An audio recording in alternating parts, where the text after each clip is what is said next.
Salam damai dan sejahtera untuk saudara sekalian dimanapun berada.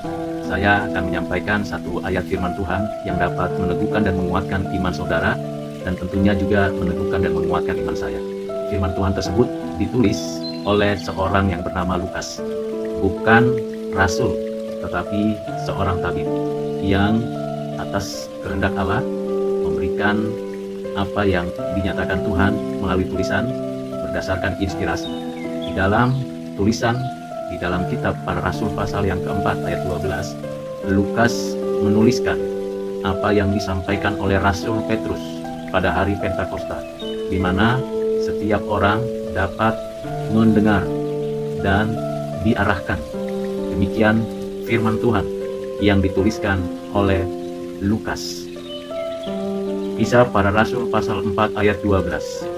Dan keselamatan tidak ada di dalam siapapun juga, selain di dalam Dia, sebab di bawah kolong langit ini tidak ada nama lain yang diberikan kepada manusia yang olehnya kita dapat diselamatkan. Proposisi dari pengertian ini dimulai dengan pengertian kata keselamatan. Kita orang berdosa membutuhkan keselamatan. Keselamatan dari penghukuman Allah atas segala kejahatan kita. Kita berhutang dosa kepada Tuhan Allah, dan hubungan kita dengan Tuhan Allah mengalami keterputusan, keterpisahan karena kejahatan dan dosa kita. Bagaimana kita menyelamatkan diri kita? Tidak mungkin kita menyelamatkan diri kita dengan keberadaan kita yang sudah mati karena keberdosaan kita. Kita akan menerima keselamatan kalau Tuhan Allah memberikan kepada kita kasih karunia, mengerjakan kebaikannya untuk kita, dan itu berasal dari Tuhan Allah sendiri, bukan dari diri kita sendiri. Kita tidak memiliki kapasitas lagi, bahkan tidak mungkin mampu lagi berjumpa dengan Tuhan Allah. Kita tidak mencari Allah, bahkan membelakangi Allah. Mengapa demikian? Karena kita orang berdosa, dan upah dosa adalah kematian. Bagaimana mungkin orang yang berada dalam keadaan mati dapat menyelamatkan dirinya? Karena itu kita betul-betul tidak bisa menyelamatkan diri kita sendiri.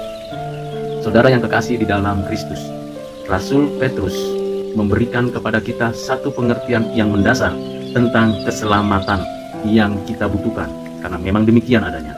Keselamatan itu tidak ada di dalam siapapun, tidak ada di dalam nabi-nabi, rasul-rasul, ataupun di dalam pendiri-pendiri agama manapun. Tidak ada di dalam keadaan kita dalam kondisi sebaik apapun. Keselamatan itu bukan berasal dari antara manusia. Memang tidak mungkin ditemukan dari antara manusia yang berada di dalam garis keturunan Adam dan Hawa. Tentunya menjadi sesuatu kenyataan yang sangat tidak bisa membuat kita berada dalam ketenangan, karena kita ternyata tidak mendapatkan keselamatan dengan usaha sendiri, dengan amal baik, dengan jasa yang kita miliki. Apapun yang kita perbuat, baik perbuatan yang baik, yang saleh, tetap tidak akan pernah menyelamatkan diri kita sendiri. Itu hanya untuk menahan kejahatan makin banyak, atau mencegah kita untuk tidak berbuat jahat kepada orang lain, sehingga kita berbuat baik. Tetapi kematian karena keberdosaan kita, keberadaan kita yang sudah dalam penghukuman Tuhan Allah, tidak dapat diselamatkan dengan usaha, jasa, kebaikan, bahkan keagamaan kita sendiri. Karena itu Rasul Petrus memberikan kepada kita peringatan yang sangat tegas, sangat keras, sangat mendasar, bahwa keselamatan tidak ada di dalam siapapun juga, selain di dalam Dia. Siapakah Dia yang dimaksud oleh Rasul Petrus? Ialah Yesus Kristus, anak Allah yang tunggal, yang inkarnasi menjadi manusia. Bukan di dalam benih Adam keberadaan kemanusiaannya, tapi dari Roh Kudus. Dialah satu-satunya manusia yang sempurna, yang tanpa dosa, tidak pernah berbuat dosa, dipenuhi oleh Roh Kudus, dan yang melakukan kehendak Allah Bapanya dengan sempurna, menggenapkan seluruh tuntutan dan tuntunan dari hukum di dalam kitab Perjanjian Lama, dan seluruh covenant yang Tuhan karuniakan kepada manusia melalui Adam, melalui Abraham, melalui Musa, melalui Daud, dan juga apa yang dikaruniakan Tuhan itu digenapkan hanya di dalam Yesus Kristus saja.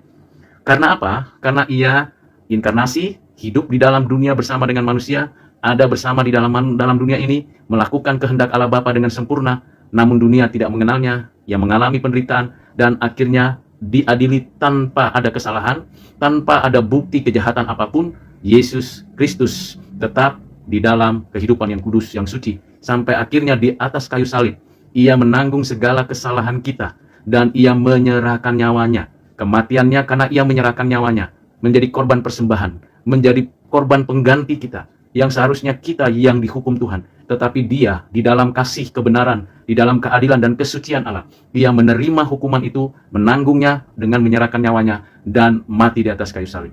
Di dalam kematiannya, segala kematian kita dimatikan. Di dalam kematiannya, setiap dosa-dosa kita, baik dulu, sekarang, dan akan datang, kita punya dosa dipakukan, disucikan, dibersihkan oleh darahnya, oleh bilur-bilurnya. Dengan demikian kita beroleh keselamatan, dibenarkan di dalam kebenaran Yesus Kristus, dan mengalami suatu status yang baru, diangkat menjadi anak-anak Allah. Karena itu tidak ada nama lain di kolong langit ini sepanjang zaman, sepanjang masa. Kiranya kita terus bersyukur atas keselamatan yang dikaruniakan Tuhan Allah kepada kita masing-masing, yaitu orang-orang yang dipanggil berdasarkan ketetapan Allah. Mereka orang-orang pilihan sepanjang zaman, di segala abad, sampai nanti Tuhan datang kembali. Tuhan Yesus memberkati saudara dan memberikan hidup yang penuh dengan kedamaian. Amin.